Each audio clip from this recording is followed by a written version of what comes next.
अयोध्या का महाराज वही जिसके कारण असुर कुल अंत पर पहुंच चुका है। उसका नगर ऋषियों की रक्षा का गढ़ बन चुका है और अब तो उसके पुत्र भी असुरों के विनाश का बीड़ा उठा रहे हैं। ऋषि मनुष्यों के साथ मिलकर हमारे असुरों के अंत में भागीदार बन रहे हैं। मार डालो उन बालकों को। वचन देता हूं, राम को मारने की युक्ति भी आरंभ कर दूंगा। जिस प्रकार तुमने इस क्षेत्र में विष भरा है, उसी प्रकार मैं राम राज्य में विष भर दूंगा। तुम तो जानते हो मुझे राजपाट में कोई रुचि नहीं है, किंतु तुम्हें तो है। बोलो, संसार पर राज करने का अवसर चाहते हो?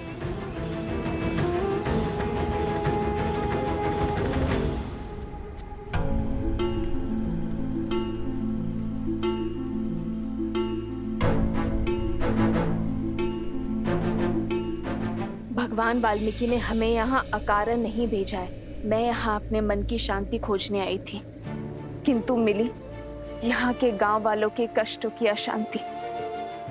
मैं ये तप अपने लिए नहीं, गांव वालों के उत्थान के लिए करूंगी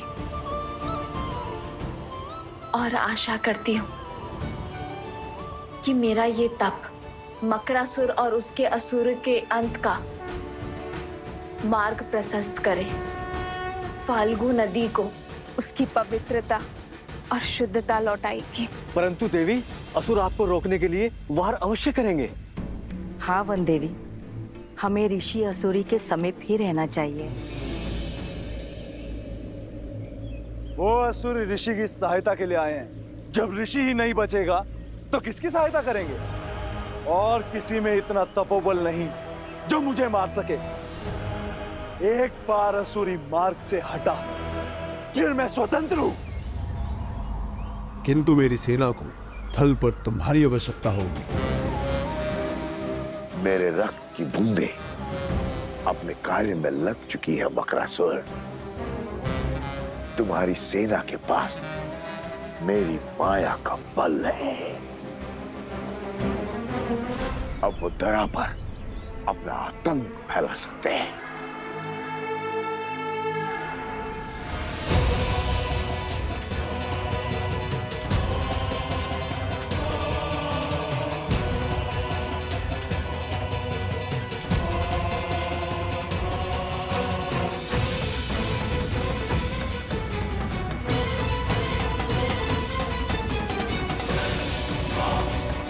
जाओ, अंत कर दो उस ऋषि का। धर्म पर अधर्म की जीत का समय आ चुका है।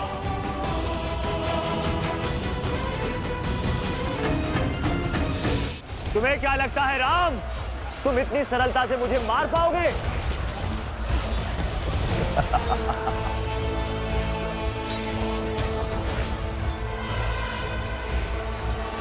अर्थात चंद्रबाहु की पत्नी का तप भंग नहीं हुआ है। अब तक तो अंगद को कार्य समाप्त कर देना चाहिए था। कहाँ हो तुम अंगद? ओम विदात्मनि विद्याय हिरण्यगर्भाय धीमहि तत्रो ब्रह्मा प्रचोदयात्। यहाँ करूं कैसे इस पतिव्रता का तप भंग करूं कि गरिमा भी ना टूटे? माता, इस कन्या का अपहरण कर आपके पति ने बहुत बड़ा अधर्म किया है। उसे बचाने का नहीं, प्रभु श्री राम के हाथों मुक्ति दिलाने का प्रयास कीजिए। ओम विदात्मनि विद्याय हिरण्यगर्भाय धीमहि तत्रो ब्रह्मा प्रचोदयात्। ओम विदात्मनि विद्याय मंत्र पढ़ना बंद कीजिए, अन्यथा ओम विदात्मनि हिरण्यगर्भाय धीमहि तत्रो ब्रह्मा प्रचोदयात्। ओम विदात्मनि विद्याय। यदि आप ना रुकी तो अगला बार धरा पर नहीं होगा। ओम विदात्मनि हिरण्यगर्भाय धीमहि तत्रो ब्रह्मा प्रचोदयात्। ओम वेदात्मनि विद्याय हिरण्यगर्भाय धीमहि तत्रो ब्रह्मा प्रचोदयात्। ओम वेदात्मनि विद्याय हिरण्यगर्भाय धीमहि तत्रो ब्रह्मा प्रचोदयात्। ओम वेदात्मनि विद्याय हिरण्यगर्भाय धीमहि तत्रो ब्रह्मा प्रचोदयात्। ओम वेदात्मनि विद्याय हिरण्यगर्भाय धीमहि तत्रो ब्रह्मा प्रचोदयात्। ओम वेदात्मनि विद्याय हिरण्यगर्भाय धीमहि तत्रो ब्रह्मा प्रचोदयात्। ओम वेदात्मनि विद्याय हिरण्यगर्भाय धीमहि तत्रो ब्रह्मा प्रचोदयात्। ओम वेदात्मनि विद्याय हिरण्यगर्भाय धीमहि। माता के लिए पुत्रों के संरक्षण से बड़ा कोई सुरक्षा कवच हो ही नहीं सकता। माता, आप निर्भीक होकर अपना तप आरंभ करें। माता, हम आपकी रक्षा करने के लिए सज हैं। जब तक आपका तप पूरा नहीं हो जाता, हम बनेंगे आपकी ढाल। और मेरे तप का अंत होते ही मुझे उस वन्य वृषभ की पूरी कथा सुननी है।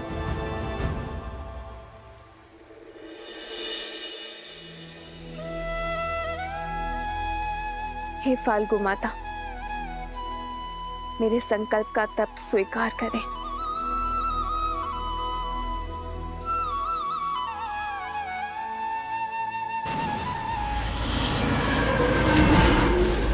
वो देखो, मकरासुर की सेना आ गई है।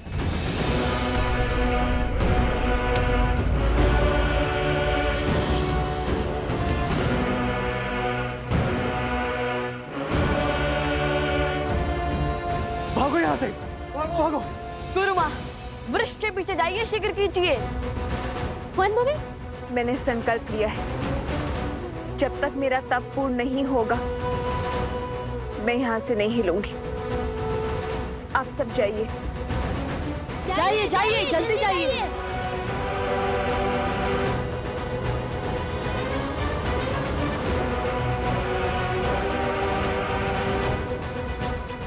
अब क्या करें भैया?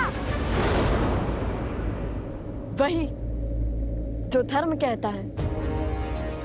कुश, तुम यही माता के पास रुको, मैं इनकी रक्षा करता हूँ। ला,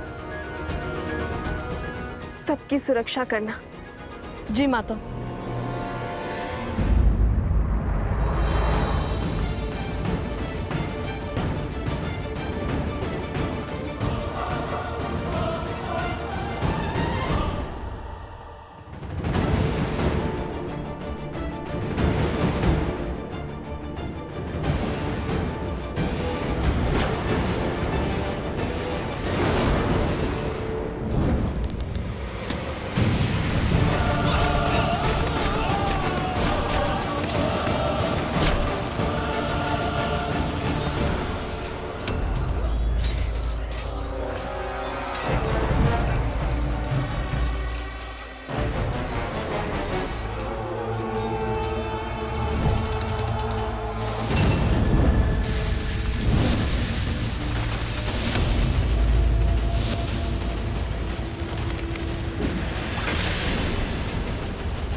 आपसे अस्त्र का दुरुपयोग हुआ है चंद्रसेन, आप मुझे आज्ञा दीजिए।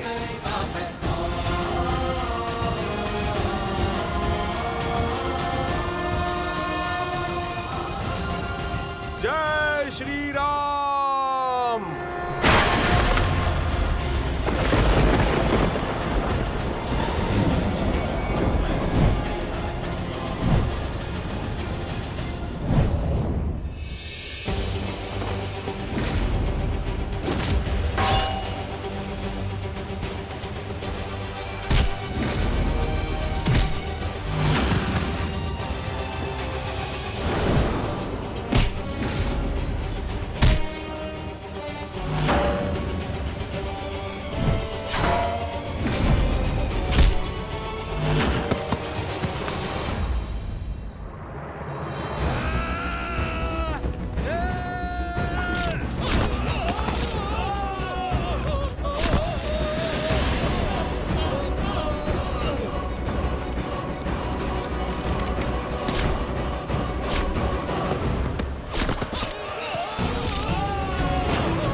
बताती थी ना, हमने उस ऋषभ को कैसे पकड़ा था।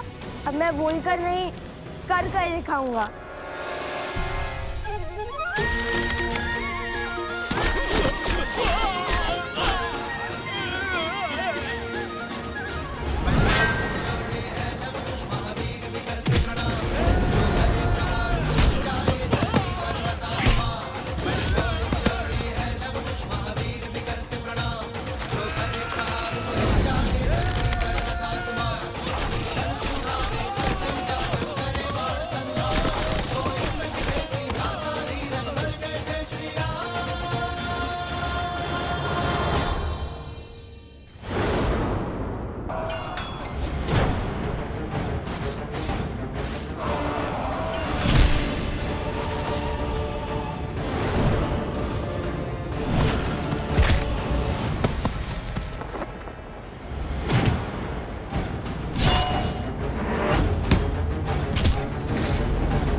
मित्र,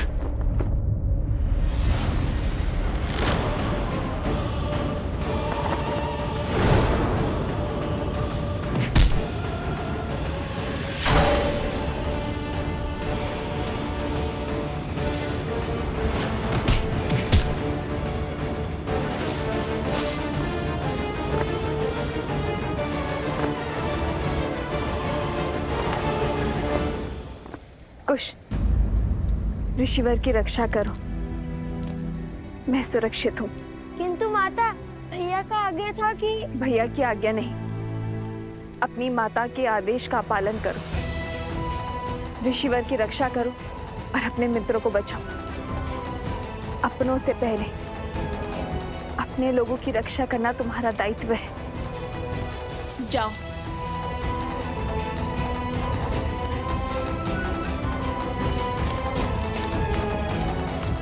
श्री राम, मेरे पुत्रों की रक्षा करना।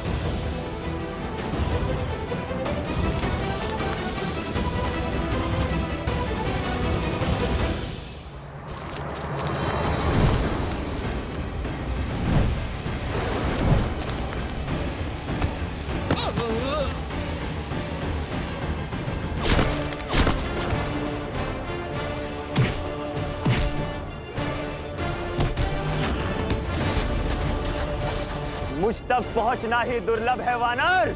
जय श्री राम।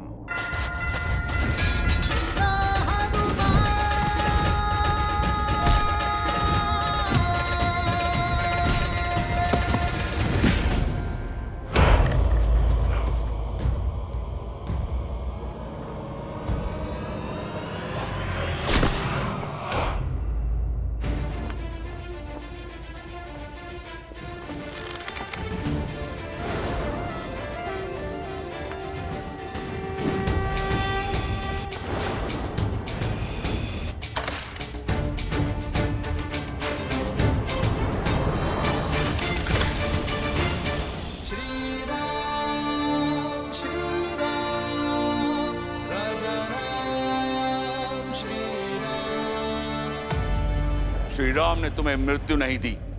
जानते हो क्यों? क्योंकि तुम्हारा अंत मेरे हाथों होगा।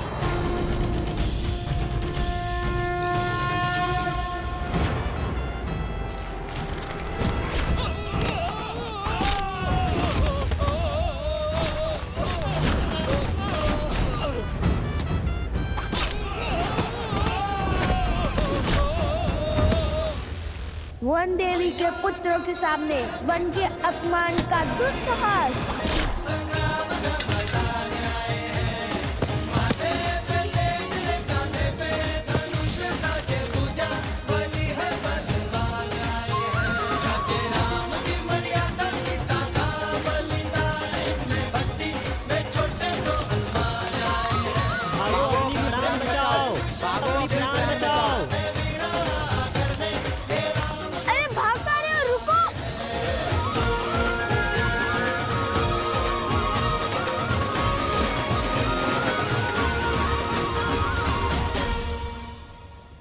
माता का आदेश है कि हम इनकी रक्षा करें, इसलिए तुम और सोमकरण ऋषिवर के साथ साथ गुरु माँ और कुमारनी दीदी की रक्षा करोगे।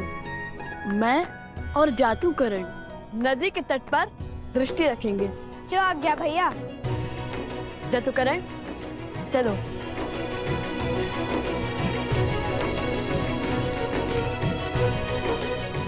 अगर शांडिल्य होता तो कितना अच्छा होता। हमारी वीरता देख उसे विश्वास हो जाता कि हमसे बड़ा कोई राम भक्त नहीं है। देखा ना आपने कितना सटीक लक्ष्य भेजा मैंने। अच्छा, एक लक्ष्य साधने से सबसे बड़े राम भक्त बन गए। और क्या, माता कहती है जो अपने आराध्य अपनी पूज्य का गुणगान करता है वो तो भक्त होते ही हैं, और परम भक्त वो होता है जो अपने ईश्वर के गुणों को व्यवहार में ग्रहण करते हैं। उचित कहा कुश। गुणगान और गायक तो मैं हुई सर्वश्रेष्ठ, बाकी सब गुणों के लिए भैया है ना।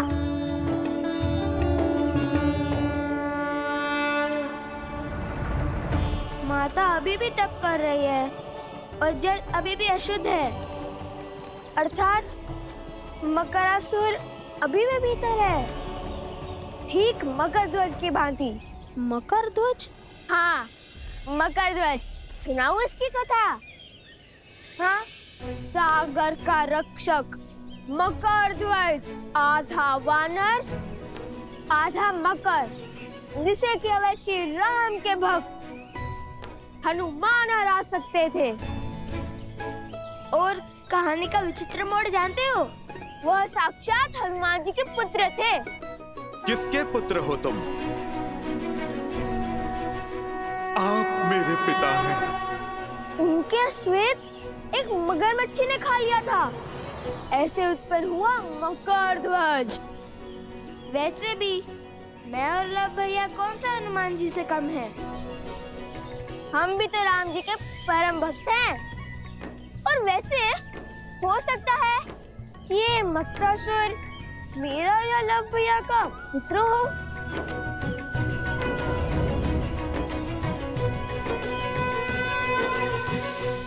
अरे देखो देखो, ऋषिवर जाग गए। प्रणाम ऋषि असुरी, क्या आपकी तपस्या पूर्ण हो गई? अरे कहाँ जा रहे हैं? क्या आप मुझसे क्रोधित हैं? कुछ तो कहिए। कुश, ऋषिवर कह रहे हैं हम यहीं रुकें। वो दूर बैठकर अपना तप पूर्ण करना चाहते हैं। नहीं नहीं नहीं नहीं, हम भी उनके साथ वहाँ चलते हैं। संकेत की भाषा भली भांति समझता हूँ मैं, है ना सोमकरण? आप महर्षि हैं, सब जानते हैं, और मैं आपका रक्षक, इसलिए तो मुझे आपके साथ चलना ही होगा, है ना ऋषिवर?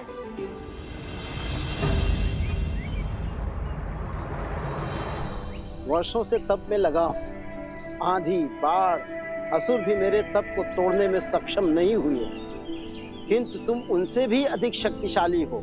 मेरे मौन को तोड़कर मुझे बोलने पर विवश कर दिया।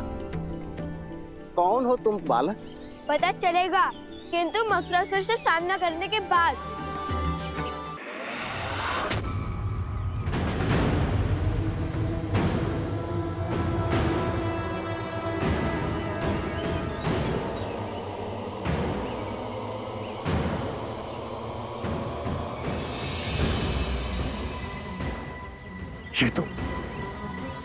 ये तो मानव का रक्त नहीं है। जानता हूं मैं, ये मेरे राक्षसों का लहू है।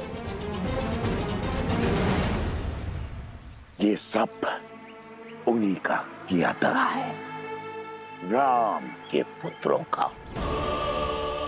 मैंने कहा था उन्हें पकड़ना सरल नहीं है, बड़े पराक्रमी है दोनों। अभी तुम्हारा ये भ्रम मिटाता हूं। अब ये फल्गु नदी इनके रक्त से लाल होगी। मैं उन्हें मेरे पास आने पर विवश कर दूंगा।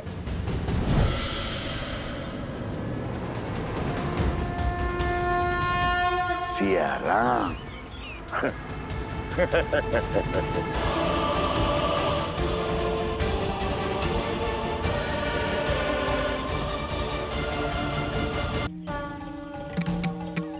प्रणाम खुश असुरी कि आपकी तपस्या पूर्ण हो गई। अरे कहाँ जा रहे हैं? क्या आप मुझसे क्रोधित हैं? वर्षों से तप में लगा हूं। आंधी, बाढ़, असुर भी मेरे तप को तोड़ने में सक्षम नहीं हुए, किंतु तुम उनसे भी अधिक शक्तिशाली हो। मेरे मौन को तोड़कर मुझे बोलने पर विवश कर दिया। कौन हो तुम बालक? पता चलेगा, किंतु मकरासुर से सामना करने के बाद देखते हैं किसे पिता कहकर पुकारता है वो। तुम विवाहित हो? ना ना ना ना, ना हम विवाहित हैं और ना श्री राम के भक्त हनुमान जी। कथा सुनाने का समय नहीं है। अयोध्या जाकर हनुमान जी को थोड़ा आराम देंगे। उन्हें श्री राम के चरणों से हटाकर मैं और मेरे भैया बैठ जाएंगे। लगता है आप समझे नहीं, रहने दीजिए। आप तप कीजिए और मैं अपनी माता की आज्ञा का पालन कर आपकी रक्षा करता हूँ।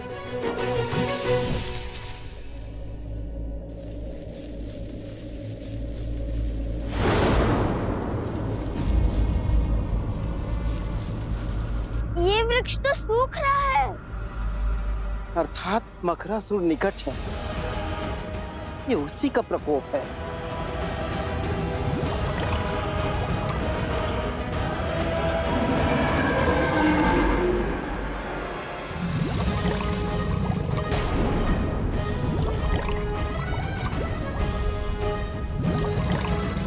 भैया, माता संकट में है।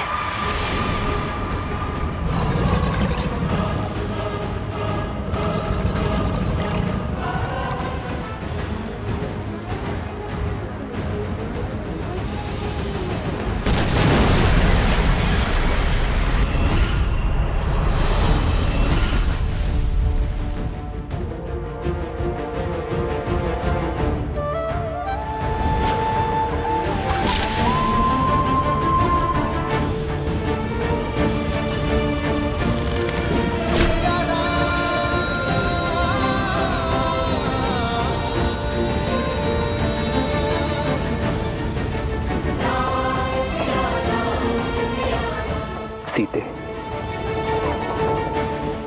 माता, माता,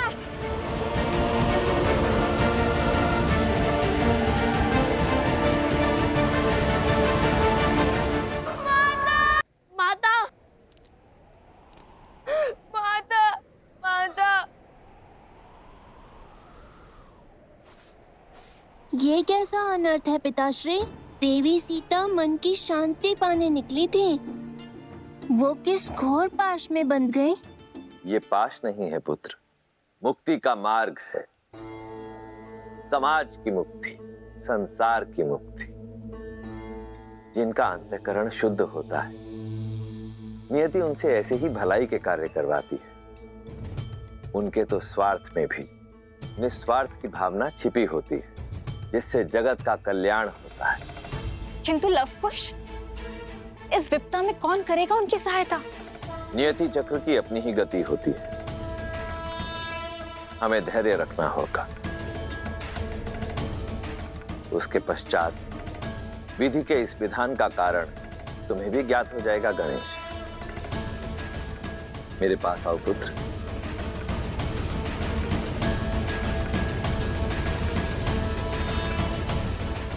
वन देवी, वन देवी, माता,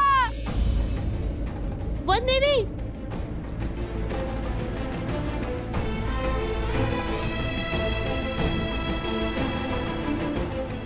नहीं, आज तो पूछो कुछ नहीं होगा माता को।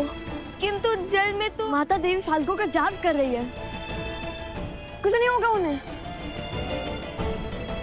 और अब मैं उन्हें बचाने जाऊंगा। देखो, जल में कूदने से कोई लाभ नहीं होगा। जल में मकरासुर की शक्ति का सामना करना असंभव है। उस दुष्ट को हराना है तो उसे उसके साम्राज्य से, इस नदी से बाहर निकालना होगा।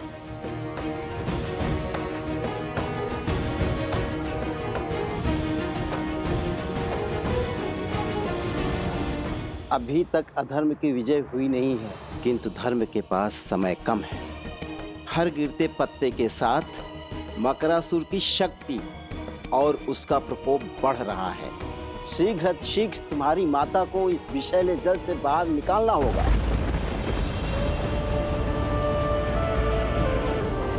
सीते,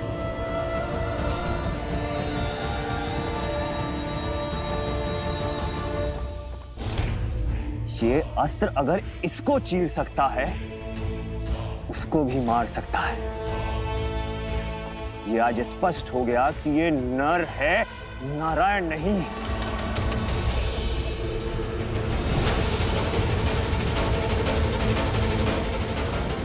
प्रभु,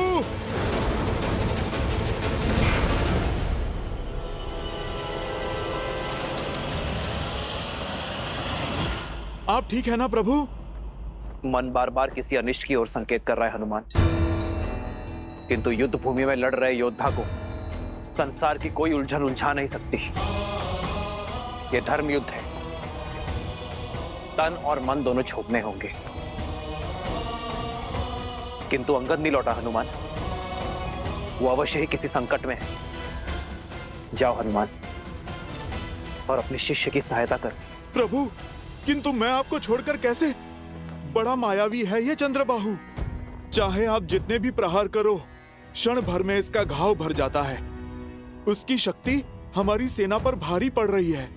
पाप पुण्य पर हावी अवश्य हो सकता है हनुमान, किंतु उससे जीत नहीं सकता। जब समस्या का समाधान ना निकले तो दृष्टि नहीं, दृष्टिकोण बदलना चाहिए। जब समस्या का समाधान ना मिले तो दृष्टि नहीं, दृष्टिकोण बदलने की आवश्यकता होती है। यही कहती है ना हमारी माता।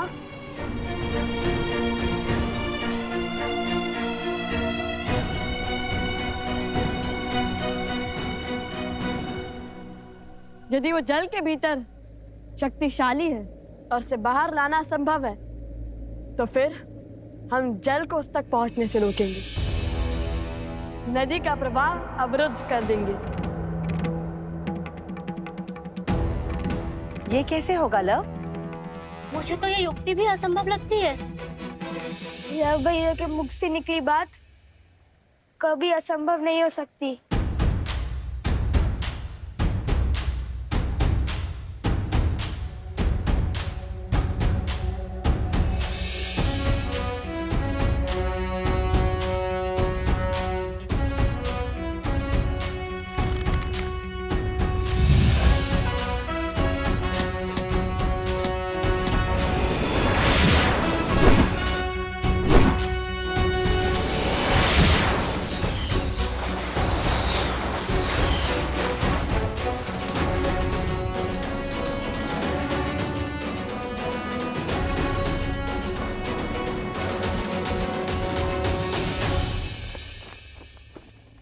जिसे अब तक मेरे हनुमान के प्रहार रोक रहे थे, उसे अब मेरे बाण रोकेंगे। वो मारा नहीं जा सकता, किंतु बांधा जा सकता है।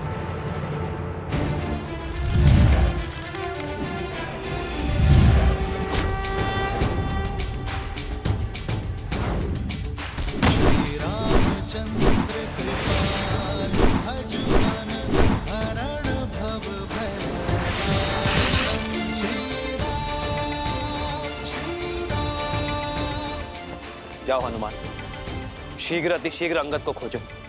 जो आज्ञा प्रभु। जाओ।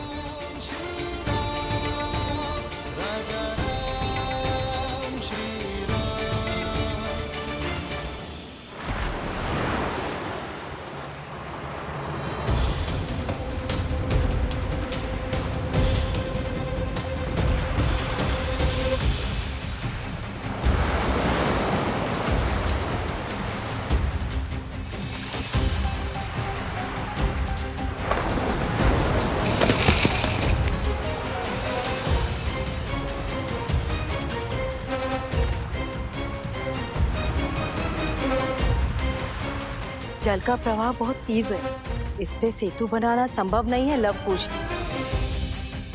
हमें बिना समय गवाए सहायता ढूंढनी चाहिए।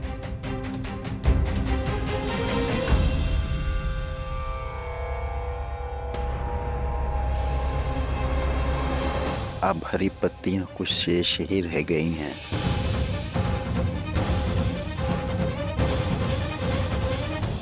जब तक हम सहायता खोजेंगे तब तक समय और देवी के प्राण खो चुके होंगे।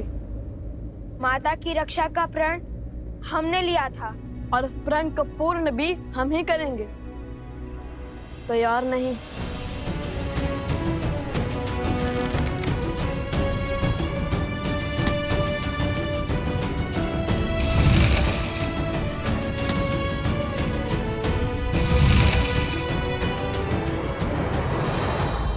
आप सब हर बाण पर राम नाम लिखो। राम नाम में शक्ति है, वो सेतु बना सकता है, जल आश्रम तक पहुंचा सकता है, तो जल को रोक भी सकता है। अति उत्तम कुश। हम बांध को दोनों छोर से बनाना शुरू करेंगे और बीच में आ मिलेंगे। इससे नदी का प्रभाव बीच से निकल जाएगा और किसी एक और अधिक दबाव भी नहीं बनेगा।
अभी भी समय है चंद्रबाहु, आत्मसमर्पण कर दो, अधर्म का मार्ग छोड़ दो, वानर राज सुग्रीव और उसकी पुत्री से क्षमा मांगो।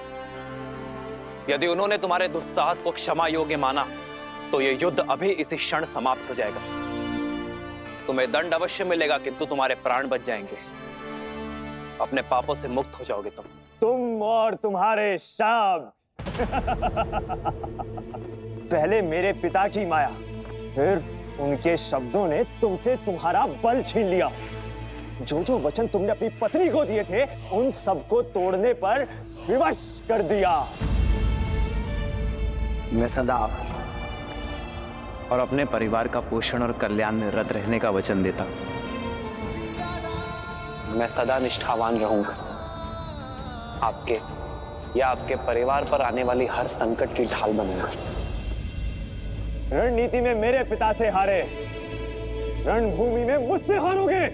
इस संसार में स्त्री की इच्छा के विरुद्ध उसे बांधने, उसका अपहरण करने से बड़ा कोई पाप नहीं। इसलिए कोई भी बल, कोई छल तुम्हें आज बचा नहीं सकता चंद्रबाहु। इसलिए व्यर्थ की बातें छोड़ो, कोई लाभ नहीं है इनका। लाभ तो बंदी बनाने का मुझे भी नहीं है राम। देखो, अंत की ओर बढ़ रही है तुम्हारी सेना। आज अयोध्या के और किष्किंधा के हर एक योद्धा को यही त्रिलोकपुरी में गाड़ दूंगा।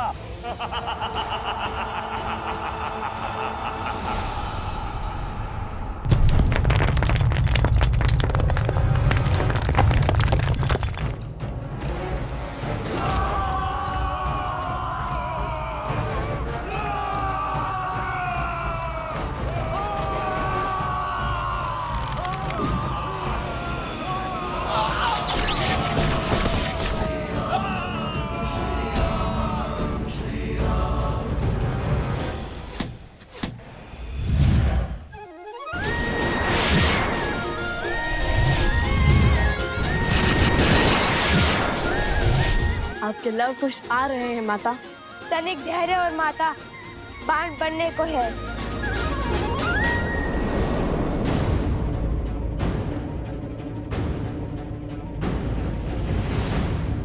ये कोई असुरी माया तो नहीं?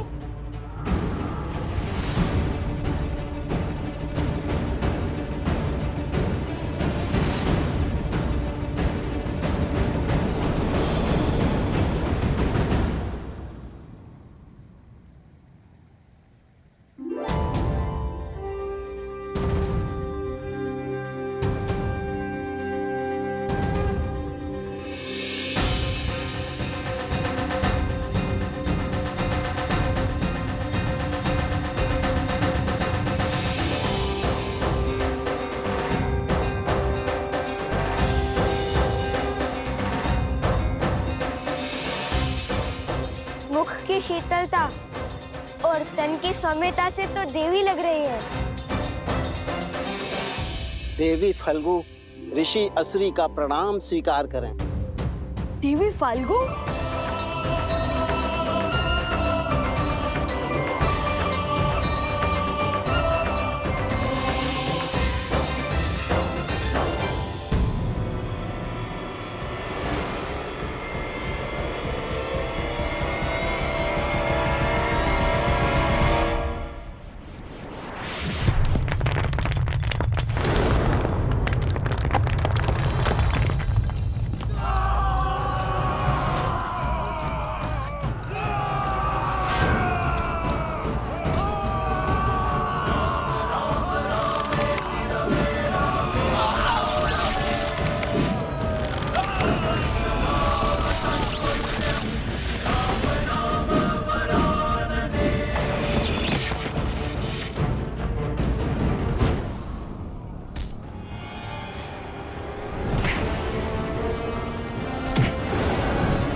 ओम विदात्मने विद्याहे हिरण्यगर्भाय धीमहि तत्रो ब्रह्मा प्रचोदयात्।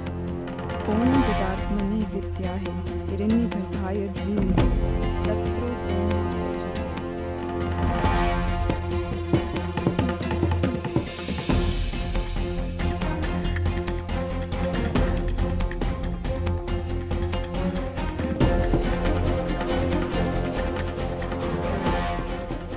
अंगद के यहाँ पे होने का प्रमाण तो मिल गया, किंतु वो स्वयं कहाँ है? अंगद! अंगद! अंगद!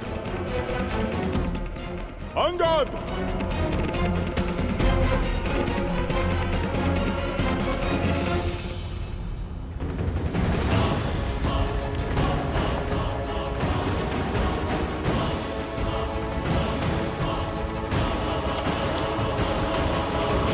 ऋषि असुरी, ये बांध कभी पूरा नहीं हो सकता।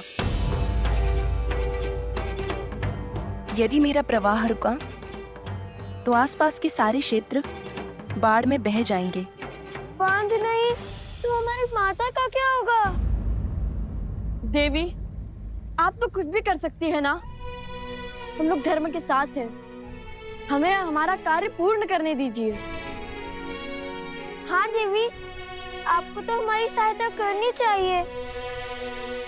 जैसे समुद्र देव ने सेतु बनाने के लिए श्री राम का सहयोग किया था, और हम तो श्री राम के सबसे बड़े भक्त हैं, हनुमान जी से भी बड़े। देखिए, मैं तुम्हारी दुविधा समझ सकती हूँ।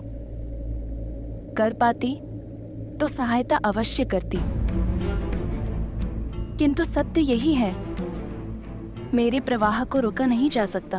आप तो स्वयं माता है, आपके कारण जीवन है। क्या माता के बिना जीवन संभव है? श्री राम के धनुष पर ब्रह्मास्त्र चढ़ चुका था। समुद्र देव की क्षमा याचना के बाद उत्तर में ध्रुमकुलिया की ओर छोड़ना पड़ा, जहाँ राक्षसों का अधर्म शिखर पर था। उसी प्रकार आप भी अपना प्रभाव मोड़ दीजिए ना। बहाना ही है तो धर्म के बल से अधर्मियों को बहाइए।